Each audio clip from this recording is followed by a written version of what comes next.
It started like any other Halloween. The kind where you're too old for trick-or-treating, but too bored to just stay home and watch horror movies. The kind where someone inevitably suggests doing something stupid for a little adrenaline rush. For us, that something stupid was Briarwood Manor. We'd been talking about it for weeks. The house at the edge of town was infamous, a crumbling old mansion that sat on a hill, its broken windows staring down at the town like hollow eyes. Everyone knew the stories. A family had once lived there, the Devereaux, and one day they just vanished. No trace. Some said they'd been murdered and their bodies hidden somewhere in the house. Others said they'd been cursed, their spirits trapped inside forever. Either way, no one in their right mind would go near the place. Except for us, apparently. We were bored teenagers looking for a thrill, and the idea of being the first in years to step inside Briarwood was too tempting. I'll admit, it wasn't my idea. It was Ethan who started it. He was always the adventurous one, the guy who'd jump off cliffs into rivers and egg cars on Halloween. So when he suggested we spend the night in Briarwood, of course we laughed it off at first. But then, the more he talked about it, the more it didn't seem like such a bad idea. Plus, he bet us we wouldn't have the guts. So here we were. It was me, Claire, Jenny, and Ethan standing at the foot of the hill, looking up at the mansion. Even from a distance, the place gave off bad vibes. The trees surrounding it were gnarled and twisted, the grass dead and brittle underfoot. The house itself was a mess, windows shattered, roof caving in, walls stained with who knows what. But worst of all was the silence. The kind of silence that makes your skin crawl, like the world is holding its breath. "I don't know about this," Claire muttered, hugging her jacket closer. "This place gives me the creeps." "It's just a house," Ethan shrugged. Though I noticed even his voice was quieter now. "We'll go in, take some pics, maybe find some old junk to mess around with, and we'll leave. It'll be fun." "People disappeared here," Jenny whispered, her eyes glued to the mansion. "They never found them. What if the stories are true?" I should have listened to her. I should have listened to my gut too, because everything about that place screamed, "Stay away." But I didn't. None of us did. "Let's just get it over with," I finally said, forcing a grin. "What's the worst that could happen?" Those were the words that sealed our fate. I just didn't know it at the time. We climbed the hill slowly, the mud sticking to our shoes. Every step closer to the house made my stomach twist into tighter knots. I glanced back at the town below us, the streetlights flickering in the distance. It felt like we were leaving the world behind, stepping into something else, something darker. When we finally reached the front gate, I saw just how bad the place had gotten up close. The iron bars were rusted and bent, the paint peeling off in long strips. Ethan gave the gate a shove, and with a screech that made my teeth ache, it creaked open. Beyond it, the path was overgrown with weeds and brambles, but we pushed through, finally reaching the massive front doors. They were swollen with age, the wood rotting in some places. As we stood there, staring up at the doors, the weight of what we were about to do hit me. "Are we seriously doing this?" Claire asked, her voice shaky. Ethan shot her a grin, but even he seemed a little uneasy. "Come on, don't back out now. We've come this far." I grabbed the handle, the cold metal biting into my skin. It took all my strength to push it open, and when it finally did, the door groaned like it hadn't moved in decades. The smell hit us first like mold, dust, and something rotten. But the worst part? The air inside felt wrong. Thick, heavy, like it was pushing against us, like it didn't want us there. We stepped inside, our flashlights cutting through the darkness. The foyer was massive, with a grand staircase leading up into the shadows. Dust covered everything, furniture draped in sheets, portraits on the walls, and the floorboards beneath our feet. It was quiet. Too quiet. "Okay, this is creepy as hell," Jenny whispered, her voice barely audible. We all felt it. That sense of being watched. Every creak, every gust of wind through the broken windows made me jump. But we pressed on, deeper into the house, through the darkened hallways that seemed to twist and stretch the farther we went.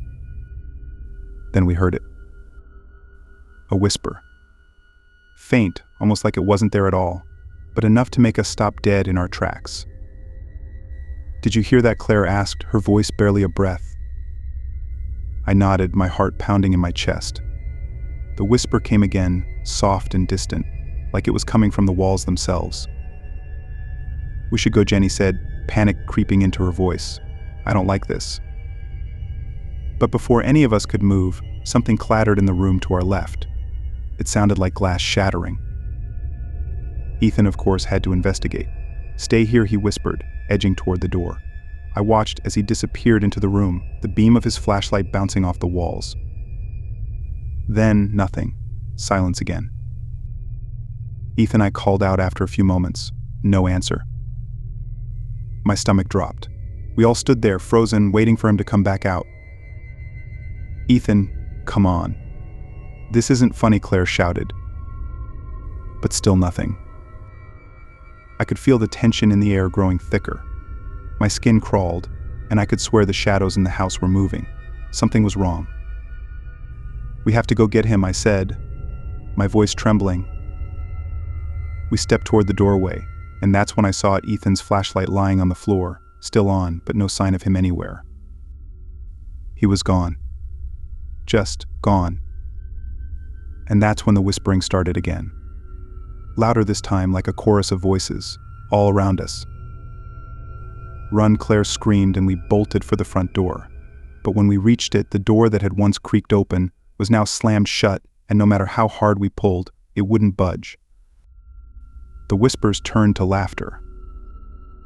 And then, one by one, the lights from our flashlights started to flicker and die. The darkness swallowed us whole. My breath was ragged, my heart thudding so loudly in my ears that it drowned out the faint whispers all around us. We were trapped. The front door wouldn't budge, no matter how much we shoved, pulled, or screamed. And Ethan, he was just gone. 1 second he was there, and then nothing. No footsteps, no scream, no sign of him at all, except for his flashlight lying on the floor. The silence felt alive, like it was breathing down our necks. "What the hell is happening?" Jenny's voice was barely a whisper, her hands trembling as she gripped my arm. "I don't know," I muttered, trying to sound calm but failing miserably. "But we have to find Ethan." The problem was, none of us wanted to go deeper into that house. Every instinct screamed at me to get out, to break a window, climb out, do anything but the house. It felt like it wouldn't let us leave. "Maybe there's another way out," Claire suggested, her voice shaky but determined. "A back door, or a window that's still open." "Yeah," I said, trying to sound more confident than I felt. "Let's check the back. There's got to be something." The three of us crept down the hallway, moving deeper into the house. The further we went, the colder it got, like the temperature was dropping the closer we got to. Something. The walls were lined with dusty portraits, their eyes seeming to follow us as we passed. I couldn't shake the feeling that we weren't alone. That something was watching us, hiding in the shadows, waiting. And then we heard it again. A soft shuffling noise coming from the room at the end of the hall. "Ethan," Claire called out, her voice barely above a whisper. No response. I swallowed hard, my throat dry. "We have to check," I said, though every fiber of my being wanted to turn around and run. But we couldn't leave him. Not like this. We approached the door slowly, and when we reached it, I took a deep breath and pushed it open. The hinges creaked, and the door swung inward, revealing a dimly lit room. A large fireplace sat in the center, unlit but still somehow casting an eerie glow across the room. And in the middle of the floor. "Oh my God," Claire gasped. Ethan was there. But he wasn't alone. There, standing just a few feet away from him, was a figure tall, dressed in tattered clothes, its skin a sickly gray. Its face was obscured by shadows, but I could see its hands. Long, bony fingers, stained red with something that looked far too much like blood. Ethan stood frozen, his eyes wide and glassy, like he wasn't really seeing us. He didn't move, didn't blink. He just stood there, staring ahead. "Ethan," I called out, taking a step forward, but Claire grabbed my arm. "Don't," she hissed, pulling me back. "Something's wrong with him."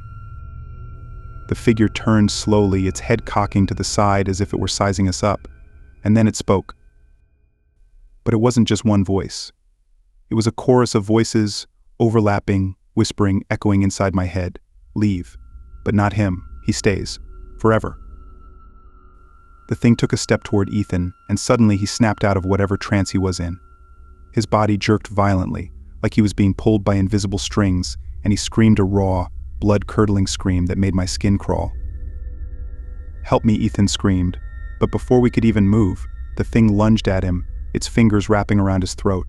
His screams were cut off, replaced by a sickening gurgle as the thing lifted him off the ground with impossible strength. We stood there, paralyzed as Ethan's body convulsed, his eyes rolling back in his head. The thing dragged him backward, deeper into the shadows, and before we could even react, they both vanished into the darkness. Gone, just like that. We stood there, staring at the empty space where Ethan had been, our minds struggling to process what had just happened.